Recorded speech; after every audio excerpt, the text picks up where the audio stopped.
Hey, it is Kenny from Kenny's Audiophile Record Reviews. Thank you very much for viewing my video. As I always say, please like and subscribe. I sincerely appreciate that.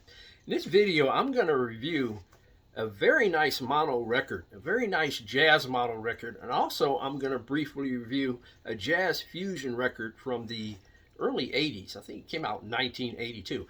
And after that, at the end of this video, I'm going to answer a highly intriguing question by one of my viewers, and it's a topic that it'd be cool if a lot of viewers, people who view this video, would comment on. It's a very important question, I think, and an excellent question by one of my viewers. I'm going to do that last, but I'm going to quickly go through a couple of reviews and get to that topic or that question.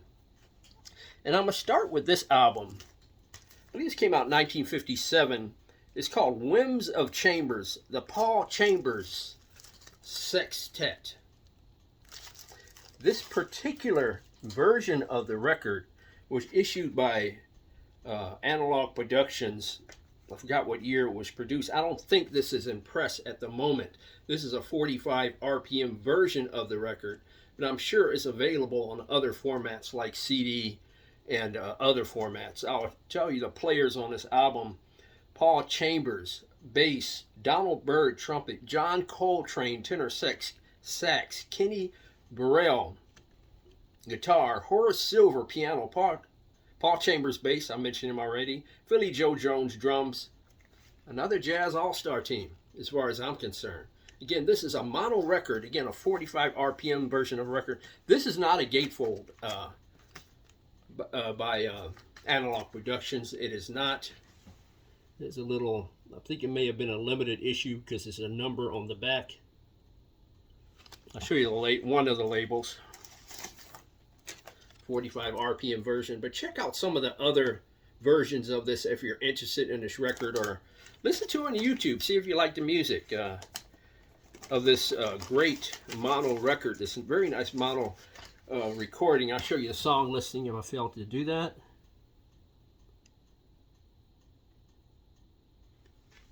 But this is a very nice mono record in terms of the performances, because the solos are very in your room in terms of the solos, the accompaniment in terms of the other musicians. You can hear that well in the mono sound stage. This is not, the mono sound stage is not very huge, but it's big enough to enjoy this hard bop, straight ahead jazz album from 1957 by the Paul Chambers Sextet. You know, you can hear the details. I think on one of the songs, I forgot, the song could have been called We Six, where you can hear the detail of the bow of Paul Chambers' bass. You can hear the intimate details of the solos by John Coltrane and Donald Byrd, just the beauty and the intimate detail and the textures of those fine musicians playing on this record. This is one record, if you're into jazz, into mono jazz, this is a very fine recording. Again, originally issued 1957, I believe, and for a mono record, it sounds great, especially when you pump up the volume a little bit in your music room. Like I said, you get that in the room feeling when the soloists are playing on this particular record. Definitely a jazz outing, a jazz record that you should definitely check out, even if you just listen to it on YouTube. You don't necessarily have to buy anything. You can always enjoy music on YouTube without, buying the music. But I thoroughly enjoyed this jazz performance, this, hard bop, straight ahead jazz performance by Paul Chambers Sextet. All these musicians were young on this outing. Like I said, you have Donald Byrd, John Coltrane, Kenny Burrell, Horace Silver, Paul Chambers, Philly Joe Jones. Very young, very nice performances by all musicians involved. It was recorded very well. There was just one issue on the first song. I think it's called Omicron, where I think the horn section for a very brief few seconds wasn't mic'd very well. It seemed to like go out a little bit. But by and large, this is a very nice jazz mono recording. I don't think this even was recorded in stereo, the best of my knowledge. But this one sounds quite good. I know original pressings of this record can go into the hundreds. In some cases on Discogs, it can go over $1,000. So it's a sought-after record, a sought-after jazz performance one you should definitely check out. This record, the performance and sound both get 9s. It's really quite great in my opinion if you like jazz from that era. This is also another version of it. This is a SHM SACD that I purchased directly from Japan. The album, the LP version, the vinyl version, is a superior version compared to this one. This one sounds quite nice. I guess I might play this. I play this when I get a little bit lazy. Don't want to flip those 45 RPM records. I know a lot of my viewers don't like 45 RPM records. They do not. It's an extra expense, an extra cost. And I get that. This one sounds good, but it's not on par. This SHM SACD is not on par with the vinyl version. The vinyl version is able to extract the intimate details of the instruments, like the cymbal hits sound real and genuine, more so on the vinyl version versus the SACD version, SHM SACD version that I have. I prefer the vinyl version. However, the SACD sounds quite good as well, but the vinyl version, like I said, just extracts more detail of the, the trumpet, the saxophone, the drums, the guitar. All the intimate details are extracted greatly on the vinyl version that I listen to. So please leave your comments in the comment section below if you have that record. And another one I'm going to briefly review is by Weather Report. And the name of the album is Weather Report. I may have mentioned this on another video, but I thought I'd look at this again, this album that I believe was issued in 1982, and it was. This one, I'll show you the record label. This one I bought when it was first released in 1982. I really remember listening to this record when I was in college at home at my parents' house, when I was studying computer science and math and working on my computer programs, and have this on in the background. Weather Report and computer science, computer programming, what a mix that was. But this album, and I'll show you the original record sleeve. This is the original record sleeve. This album, show it up a little bit longer. This album, again, was issued in 1982 on CBS Records, and you have Joe Zawinul, electric keyboard and percussion, Wayne Shorter, tenor sax and soprano sax, Jaco Pastorius, one of the great electric jazz guitar players whom ever lived, if not the greatest, on bass guitar, percussion, and voice. Drums, Peter Erskine on drums and drum computer. Robert Thomas Jr., hand drums and tambourines. This album was produced by Joe Zawinul. Assistant producers were Wayne Shorter and Jaco Pastorius. It was recorded at the power plant in New York City, and also in the music room in Pasadena, and Sound Castle in Los Angeles. The mastering engineer, mastered at A&M Records Studio, Hollywood, California, by the great Bernie Grundman. Bernie Grundman, the mastering engineer. Well, this album is an interesting Weather Report album. To me, it does not represent, this is not the best Weather Report album in my opinion. That's probably another topic for another video. It's a very keyboard influence effort by Weather Report on this album. There are, however, some very nice songs of note on this album. The song on this back of this album called NYC, and there are 3 parts to NYC on this album. I think that is one of the better songs. If not the best, I think that's the best song on this album. The beginning part of NYC, there's almost like a Star Wars type sound to it at the very beginning. Like a Star Wars type high-tech sound at the beginning. If you turn up the volume on your system, it sounds awesome, that effect on the song NYC. And there are 3 parts to that particular composition. The song Current Affairs is a great solo. Nice solo played by Wayne Shorter. And another great song in here is called Speechless. Check out Speechless on this jazz fusion album from 1982 from the great group Weather Report. Is this the best Weather Report album? No, it's not. I really enjoyed this at the time of its release. I think I was 21 when this came in 1982. I was probably around 21, 22 when this came out. And I thoroughly enjoyed this album at the time, and I still do. But like I said, it does not represent Weather Report at the best. In terms of sound, I'll probably give the sound maybe between an 8.5 and a 9, and the performance probably an 8.5, because this does not represent Weather Report at its best. But I thought I would mention this as a reviewed album on my channel. Like I said, I may have talked about this album not too long ago, but I thought I'd mention it again to my audience. Weather Report. Weather Report is the name of the album, issued in 1982. Check it out. Tell me your favorite Weather Report albums in the comment section below. I think you have almost virtually all the Weather Report albums. But I like to talk about a topic by one of my viewers. And I'm going to read what the viewer stated in his comment. And I'm going to comment on that. And you can comment in the comment section below. Mr. Jazz Fusion Hip Hop 1298. Mr. Jazz Fusion Hip Hop 1298 left this in the comment section. And he comments on a lot of my videos, or watches a lot of my videos. And I really appreciate his viewership. And this is his comment. And please comment after you read, after you listen to his comment. Kenny, I have to ask you this question, and I have respect for your opinion on this. Why is it that every vintage channel on YouTube talks about jazz before 1970?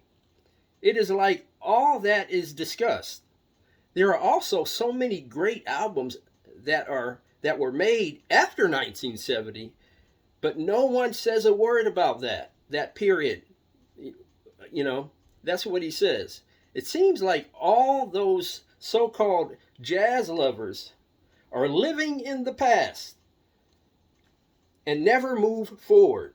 I'm glad that you talk about jazz fusion because no one else does, which seems like a taboo subject.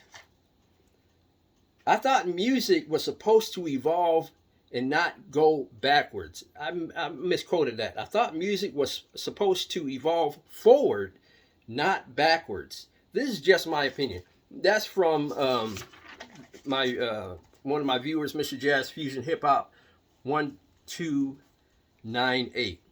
I'm going to try and cover this, and this opinion of that jazz is not covered after 1970.